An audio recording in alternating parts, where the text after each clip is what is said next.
Welcome to the Sydney Property Muppets podcast. My name is Kurt. I'm the real estate agent, and with me forever is Chris, the buyer's agent. Welcome. just a buyer's agent, or are you a man of all talents? No, for today, for the purpose of today, I'm just a buyer's agent. No, I'm a family man, Family man? I'm No. a Sydney man. I love I'm a it. Muppet. You're a Muppet. Are you a man of being gazumped? No, have I been gazumped actually? Yeah, have you been gazumped, What Chris? we're talking about today? Yes, I have. That's a good story. You can add that in. Chris is a loser. That's not true. That is not No, true. that's very harsh. I'm sorry. Anyway, let's get straight into it, Chris, because I had a story. It was a story of a lady that had come seeing a one-bedroom unit. She originally was from another country, but she had spent numerous amounts of years in Australia. Okay, yep. Hadn't bought yet. Came to this property. It was the start of her search, and she sort of fell in love with the property. And Right. as we're walking out, she was the only one that had come to the property that day. She goes to me, and she didn't have the finances in order. She Right. didn't even have a conveyance. It's not a good start, but keep going. And I said, "You got to do all these things." And because I said that, she's like, "Oh, I won't get gazumped, will I?" Because she's put an offer in, or not even. No, offer just because she had presumed she loved the property, that now the property she wanted to make it hers. And there's scare tactic, well, not a scare tactic, there's people who thought of what gazumped is or isn't. So why don't we head into what is gazumped? The Oxford Dictionary, and sorry that I don't know this off the top of my head, but making a higher offer for a house or unit than someone whose offer has already been accepted by the seller and then succeeds in acquiring the property. So what's interesting there is it talks about. So if you put an offer on Yeah. and it was accepted, and then I come along and I'm like macho and Yeah. put a higher offer. Yep. So the interesting phrase here, higher offer, Yeah. right? The Oxford Dictionary is wrong because we know that gazumped in Sydney is not always about the higher offer. New South Wales, actually. Sorry, what did I say? Sydney. No, we're here talking about Sydney. So, New South Wales Fair Trade just talks about gazumped is where you have a verbal offer acceptance Yep. and somebody else other offer gets accepted. Now, question some people will say, or conversation, is it legal? Is it fair? Is it ethical? And from a real estate agent's point of view, who's someone I think is quite ethical, until that contract is signed, Yeah. everything's hearsay. Yeah, look, I think there's definitely law and compliance and so forth. I think if you verbally agree an offer and then you're in a position to, let's say, exchange, pay the deposit within an hour from that, I think you're pretty hard done by to be gazumped in that exact scenario. Not saying it can't happen, legally it can happen. But I think I think we both agree, the longer it takes from when you have a verbal offer acceptance to you as the buyer, talking about buyer here, completing your paperwork and paying the deposit, that you're opening yourself up to things unknown. Yep. That can come through. So a few things why you can get gazumped. Why don't we talk about high level things? What would cause a vendor to at one stage accept your offer and then next stage accept someone else's offer? Firstly, if the dollar price is just significantly high, I'm glad you mentioned that. I was thinking you were talking one of the others because definitely number one, elephant in the room is the price.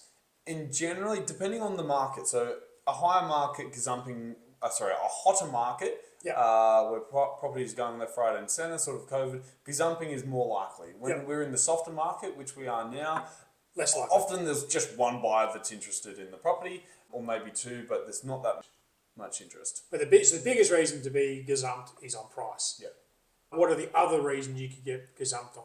Someone could have maybe a slightly lower price, but their settlement period is just so much shorter, what actually works for the vendor. Yep, could be that. The terms and conditions within the contract. That could be, so that could be you've only offered 5% deposit, someone else offers 10%, and you've put in your contract to say they can't access that 5% until the end of settlement.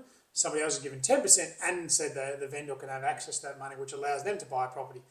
Even at a lower level of the overall offer, that's in certain scenarios, that's extremely attractive. Someone might be willing to go no cooling off period. I've had where someone had a 17-day cooling off period. Yep. That was going to be part of the offer. You might also just piss off the agent. Right, I'm going to be very blank here.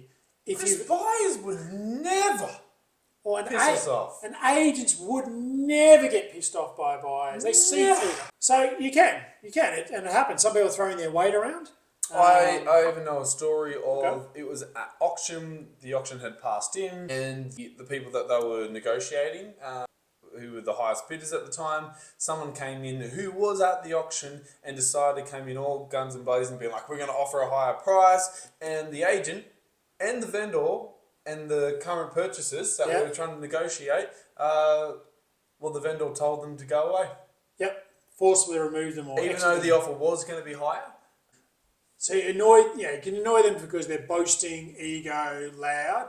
There's also the part you can annoy somebody because you annoy the agent and the vendor because you've asked for 17 private inspections, which you can go, well, that's, you're buying $1 million, $3 million, $16 million property, but it does get annoying. And then also the inane questioning: is the property coming as vacant? Is that front pot coming with it or not? Is this? Is that? Even asking the same questions. Yeah. Sometimes you can forget the deal being so long. Or just confirming the front light is definitely coming with the property versus another offer where they're not talking about any of that. They put a strong offer forward. They're ready to go. They just want to come. And in terms of the ethical side of, I think there's always grey areas, but for me, it comes down to, as an agent, your job is to do, you're representing, or you are basically your client, and you're to make the best decision in their interest. And if that means, along with their permission, that you get the higher price or you get a better offer, a better deal, or whatever suits them that they want, that is, at the end of the day, your job. So let me paint it. I'm going to challenge you there. Okay, I like this. Give me a challenge. You've had a verbal offer acceptance. You've been working a couple of days with this vendor and this buyer. There's only been one real strong buyer in the process. Yep. You've agreed, let's say, $3.5 million is the number. Vendor did want more. Yep. Right, but you've agreed 3.5, all been agreed and so forth. The terms and so forth all agreed, but you haven't quite signed contract. 5 minutes after you've shared to the buyer that, hey, the vendor has agreed to your offer, another offer comes through that is 50 grand more. Do you stick to the word even because only 5 minutes has gone past since you accepted their offer, they've got their hopes up, they're literally getting paperwork done? Or do you go, well, unfortunately, my fiducial care is still, or whatever that word is, my care is still with the vendor, I need to inform the vendor? So it depends on the conversation, but that offer that was meant to be higher, I would be pressing that person to be like, all the necessary questions, being like, look, we've already had an offer accepted. Yes, they know that in this scenario. They know that, they're ready to go. You're going, if you want to proceed, you're race against the clock. Yep. And they say yes, they're ready. Okay, I'm going to jump in. They're ready. Okay, they're ready to go? Yep, they've got 6XW signed, they're ready to go. They're absolutely ready to go now. Tell the vendor. Yeah, I agree. But it's one of those hard luck stories. Often what happens, though, is someone that's coming in late that does want to get the property, they're not prepared. It's more that brother, sister, oh, my brother has that or sister has that. It's that fighting syndrome of finally being like, sister. Because it happens all... FOMO. Yeah, FOMO. And that's when they're just like, and they're not ready. And that's when we can often tell. Yeah, so I agree. In the real life scenario, someone does put that 50 grand forward, but they haven't yet reviewed the contract. They haven't yet got the 5% or 10% deposit in an account. They're actually not ready. So you can do the further. And sometimes, yes, I guess technically putting a number forward is kind of making an offer, but if you're not substantiated with all the things you actually need, it's terms, conditions, so forth. Okay, it's interesting because when we talk about Gazumped, if you talk to 100 buyers in Sydney and let's say 100 buyers who had missed out on properties, right, for whatever reason, 80% of them would say they've missed out because they were Gazumped. Yep. This term Gazumped gets bandied around. I think that's what we're trying to clarify today is just because you put an offer forward and somebody else offered higher does not mean you got Gazumped. No. Just because you went and saw the property and you had enough money, it sold for your budget, but you never actually put an offer forward, you did not get Gazumped. Gazumped is where you put an offer forward, it's been verbally agreed to, and then another offer has been accepted. Yep. I'm just trying to be clear about what that is. However, my point is with being Gazumped is you shouldn't need to worry about it if you're transparent with the agent, you know what you want. Doesn't mean you don't negotiate hard, but once you've negotiated, you've got to back up your claims that you're ready to go. You've had your contract reviewed, the money's ready there, you're ready to sign the contract, and you're good to go. If you start fluffing around, then it's sort of... Opening yourself up for risk. Yep. It's probably a lot nicer way than I was going to put it. Very good. Thank you all. That's great. Let's jump into our 3 quick cues. 3 quick cues, Chris. Hit it. Let's Apparently jump in. this is a fan favourite. Let's jump in. So we're going to ask 3 questions. Can't really defend each other the answers. Can't really defend. Yeah, we do though. We can't have it. Short answers are better. I'm going to hit you up first with the first question. Do you think gazumping within the 24 hours of putting an offer forward should be illegal? Do you think it should be illegal to get gazumped within 24 hours of getting a verbal offer? Gotcha. Should be illegal. Oh, no, it shouldn't be illegal. Yeah, it can happen. You should be Okay. able to get gazumped. Just get the paperwork signed. Okay. Bloody hell. You've already answered this question. Have you You've answered been, that one as well. So. have you been gazumped? Yes. Yes. But in real estate terms? Yes. Okay, cool. But you can't defend. Just asking. Bit of an old one. Business cards. Are they still relevant? Yep. Okay. Have you picked up a client after they have been gazumped? Yeah. Yes. Multiple times. Yep. Not against me as the other person, as the other side, but yes, I've worked with clients who've been gazumped. Kurt, why the bad shirt? Gotta love what your dad purchases you. Love you, Dad. Love your dad. His golf tours. He loves them going around. Now, Chris, question 3. Now, you can expand on this one, okay? I am nervous because you said you've been preparing this one a little bit. How would you time travel into the future? In a DeLorean? What do you mean? Perfect. And how would I time travel in the future? Yeah.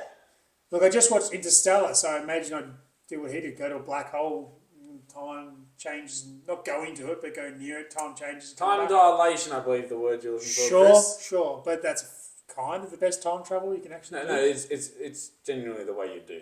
You probably wouldn't want to... Wait, were you looking for me to actually give a real scientific answer? I was curious what you're going to pop out. I definitely would like to do it in the DeLorean. Yeah. I've got the DeLorean Lego car that I built last Christmas with my kids. Seeing pride and joy in the side of the bedroom. So, yeah, Nice. love it. Very good. Well, Perfect. I bit think of homework for everybody. What have you got for homework? Just don't get gazumped. Don't get jumped and like and share. Oh, that part, yeah. Like, share, subscribe, follow, comment. Love it, love it. What you do for homework, don't get gazumped. But also as listeners, please like and share. All right, thank you all for dropping by. We'll see you next week.